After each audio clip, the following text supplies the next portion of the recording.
ഇവിടെ സ്വന്തം ഫറവോൻ്റെ ഉള്ളിലൊരു ചിന്ത വരിക, ഫറവോൻ്റെ ഉള്ളിൽ ഒരു ആലോചന വരിക. ദൈവമക്കളെ, ദൈവജനത്തിൻ്റെ വളർച്ചയും ഉയർച്ചയും എല്ലാം കണ്ട് ശത്രു പല ആലോചനകളും പല പദ്ധതികളും നമ്മളറിയാതെ ഒരുക്കും. സ്തോത്രം, ഹല്ലേലൂയ. അപ്പം നമ്മൾ പാർക്കുന്ന ദേശത്താണേലും ഉണ്ടാകാം. സ്തോത്രം. ദൈവജനം അവർ പ്രത്യേക ജനമാണ്, ഒരു പ്രത്യേക ജനമാണ്. അവരുടെ പോക്ക്, അവരുടെ വരവ് എല്ലാം ശ്രദ്ധിക്കുന്ന ഒരു ലോകത്തിലാണ്. സ്തോത്രം. അപ്പോൾ ഇതുപോലുള്ള ഫറവന്മാരുള്ള ലോകത്തിലാണ് ഞാനും നിങ്ങളും ജീവിക്കുന്നത്. സ്തോത്രം. അപ്പോൾ വളർച്ച, ഉയർച്ച ഇതൊന്നും എന്ത് ചെയ്യത്തില്ല. ഇതിനെ എങ്ങനെയെല്ലാം തടയാമെന്നുള്ള പദ്ധതികളും ആലോചനകളും കൊണ്ട് നിറഞ്ഞിരിക്കുന്ന ഒരു ലോകത്തിൽ അതിൻ്റെ നടുവിൽ കൂടെയാണ് എന്നെ നിങ്ങളെ ദൈവം നടത്തുന്നത്. സ്തോത്രം, ഹല്ലേലൂയ. അത് സ്തോത്രം. ശലോമോൻ ജ്ഞാനിയായ ശലോമോൻ പറയുന്ന ഒരു കാര്യമുണ്ട്. സ്തോത്രം. സദൃശ്യവാക്യങ്ങൾ 19-ാം അധ്യായത്തിൻ്റെ 21-ാം വാക്യത്തിൻ്റെ അകത്ത് മനുഷ്യൻ്റെ ഹൃദയത്തിൽ പല വിചാരങ്ങളുമുണ്ട്. പല വിചാരങ്ങളുണ്ട്. മനുഷ്യന്റെ ഹൃദയത്തിൽ പല വിചാരങ്ങളുണ്ട്. യഹോവയുടെ ആലോചനയോ എന്ന ദൈവമക്കൾക്കൊരുറപ്പുണ്ട്.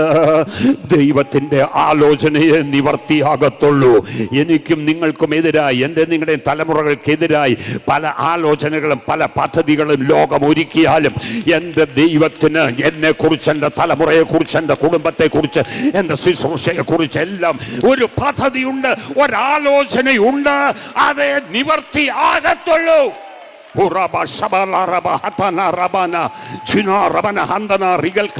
പദ്ധതികളെ, ആലോചനകളെ നിവർത്തിച്ചു തരുന്ന ഒരു ദൈവമുണ്ട്. സ്തോത്രം. ജീവിതത്തിന്റെ അനുഭവത്തിൽ നിന്ന് സങ്കീർത്തനക്കാരൻ എഴുതി 33-ാം സങ്കീർത്തനം 10-11 വാക്യങ്ങൾ വായിക്കുമ്പോൾ, യഹോവ ജാതികളുടെ ആലോചനയെ വ്യർത്ഥമാക്കുന്നു. എനിക്ക് നിങ്ങൾക്കും കഴിയത്തില്ല. കാരണം നമ്മൾ പോകുമ്പോഴറിയത്തില്ല, വരുമ്പോഴറിയത്തില്ല, നമ്മൾ പ്രവർത്തിക്കുന്ന സ്ഥലത്ത് അറിയത്തില്ല. സ്തോത്രം. പക്ഷേ അറിയുന്ന ഒരു ദൈവത്തെയാണ് ഞാൻ നിങ്ങൾ സേവിക്കുന്നത്. ഹല്ലേലൂയ.